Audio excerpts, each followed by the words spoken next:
कशा आहे तुम्ही? मस्त आहे ना? विद्याच लॅक्चरमध्ये तुमचं स्वागत आहे. आणि आता 8:30 वाजले रात्रीचे आणि माझे मिस्टर ना अर्धा तास झाले येऊन मला म्हणाले चल करून आपल्याला डबे घ्यायचे. तर कालच्या ब्लॉगमध्ये तुम्ही बघितलं असेल की मी जर्मरचे डबे काढले, ते मला नाही लागत ते भांडी मी काढले आणि तेच भांडी देऊन म्हणजे जुनी भांडी देऊन मला नवीन डबे घ्यायचे. आता माझ्या मिस्टरांचं म्हणणं आहे का तुम्ही ठेव्या नको इथे 8:30 झाल्या. चल काढ, 8:30 झाले, 8:30 तरी नको.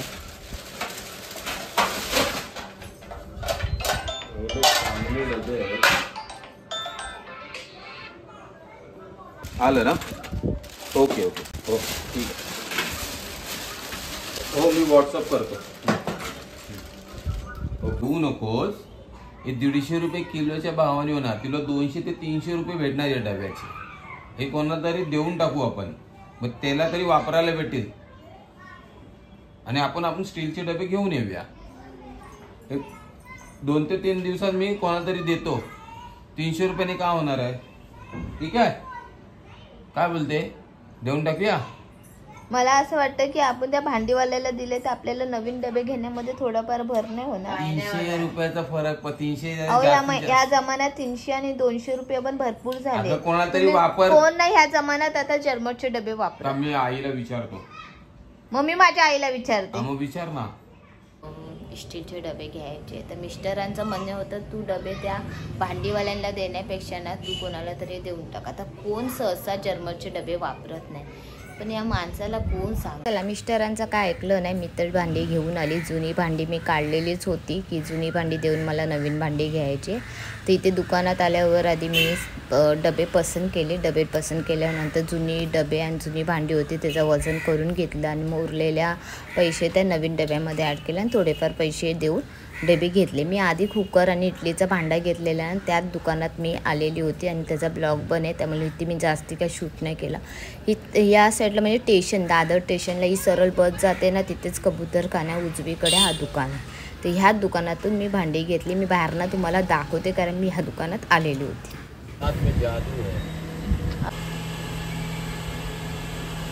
जलेबी भी दिखना चाहिए ना कढ़ाई में.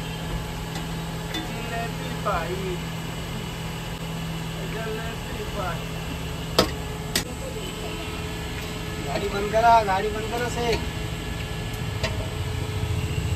चला आता मी आली घरी आणि मला जेवण सुद्धा करायचं. मेन गोष्ट जेवण मी दुपारी केलेलं नाही. कालची मटकीची उसळ होती ना, तीच आम्ही दुपारी तिघांनी मिळून खाऊन घेतली म्हणजे पाटावर.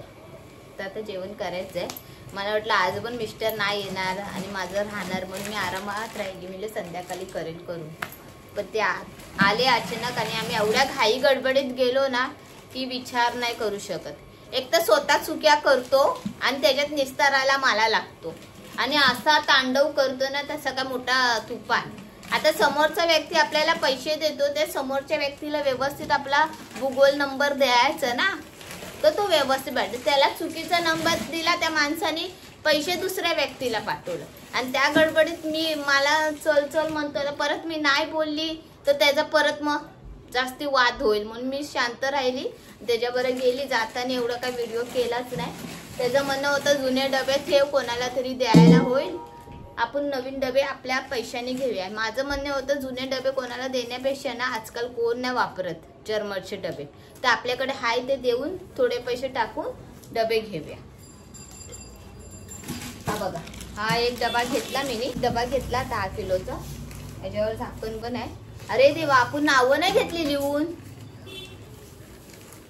आता कोणाचे आपण दगात गेल्यानंतर डबे हिजे का हिजे बघा किती. आणि आम्ही ना कधी पण बंद करायच्या टायमावर जातो. 9 वाजता त्या दुकानात पोहोचलो तर मग आम्हाला काठीशिवाय जमत नाही. बर नेत राहायच्यात ते भाकऱ्या. हे काय एकच आणला तुम्ही बंडल? हा एक डबा घेतला स्टीलचा आणि हा एक डबा घेतला, हा बघा त्याचा कागद नाही काढायचा कारण एकात एक ठेवायचंय. आणि हा एक डबा छोटासा घेतला, हा 3-4 किलो म्हणजे आपली साखर असेल ना, आता मी महिन्याला 3 किलो साखर तरी भरते कारण 2 महिन्याची साखर माझी 3 किलोची असते. आता बाप्पा येणार आहे तर पाहुणे येणार तर मी चला जरा जास्ती भरता येईल म्हणून ही जरा स्पेशल साखर ठेवण्यासाठी हा डबा घेतला मी. म्हणजे असे 3 डबे मी घेतले. एक दाखवते तुम्हाला, हा बघा, एक हा एक आणि हा एक, आणि हे जे झाकण आहे असे 3 डबे घेतले. त्या 3 डबे ते मला जुना मीने चौराप काढलेले होते, ते भांडी डबे पराती सर्वांचं मिळून मला 1200 रुपये आले. आणि ह्याच्यावरती मीने 1400 रुपये दिले. म्हणजे एक डबा कितीला पडला हो? बिल दिलाय की नाही?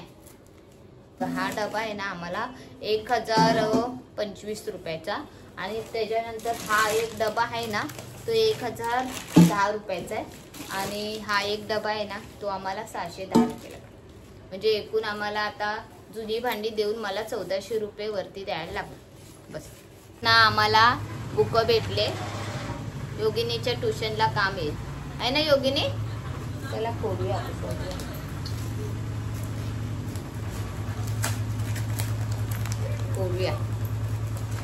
योगिनीला ना मी जरा मारलाय म्हणून योगिनी आता मध्ये येत नाही.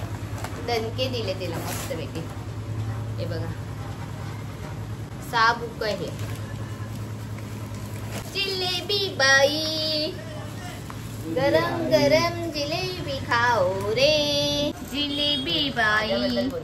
आम्ही नाही आता मी त्या म्हणजे त्या अंकलकडनं जिलेबी घेतली ना, इकडची जिलेबी खरंच खूप जवाब असते. भात डालच आहे तो गरम कर. भाकरी उद्यासाठी ठेवूया, ती भाजी उद्या बनव, आता नको. सर्वात पहिला मी तुला सांगू, भात डाल, भात आहे एक वेळ पण डाल नाही आपल्या मटकीची उसळ आहे ना. आता आपल्या दुपारी आपण असतो किती जण असतो आपण जेवायला? 3. आता आपण किती जण आहे? म्हणते मम्मी आता मटकीचं सार आहे ना ते राहून दे, तू भात घालतेलाय मीने तर आता तू काय बनवू नको. आता दुपारच्या जेवणाला आपण 3 जण असतो, आपण अचर पचर खातो. आता पप्पा आपल्यासोबत, तो अचर पचर नाही कारण माझे मिस्टर आहे ना ते पण एक टाइमच जेवतात. बाहेर आता श्रावण चालू आहे ना तर ते बाहेर काहीच खाणार नाही. पहिला श्रावण नसला तर नॉनव्हेजच्या वाराला ते चायनीज ते तंदुरी बिंदुरी असे खातात, पण आता श्रावण म्हणजे श्रावण, बाहेरचं जरा सुद्धा खाणार नाही. म्हणून करणं गरजेचं आहे. त्यांच्यासाठी तरी मला करणं गरजेचं आहे, माझ्या नवऱ्यासाठी करणं गरजेचं. कुकर आणि ते वाटाणे मस्तपैकी मूड आलेले, पटकन शिजते. धुवून घेऊया.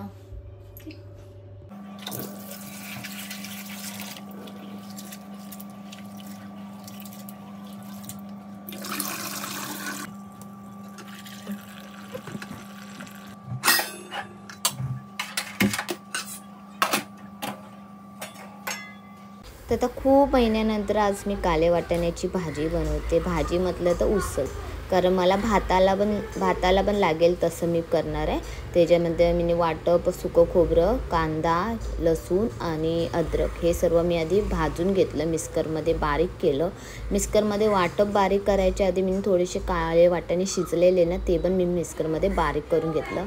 फोडणीला मी कढीपत्ता आणि राई जिरा आणि ते आपलं टॅमॅटो बारीक चिरून घेतले, तो मी तेलामध्ये फ्राय करून घेतल्यानंतर मसाले होते, मालवणी मसाला, गरम मसाला, हळद, परत धनिया पावडर, हे सर्व मसाले त्या ह्याच्यामध्ये वाटपमध्ये मिक्स करून घेतले.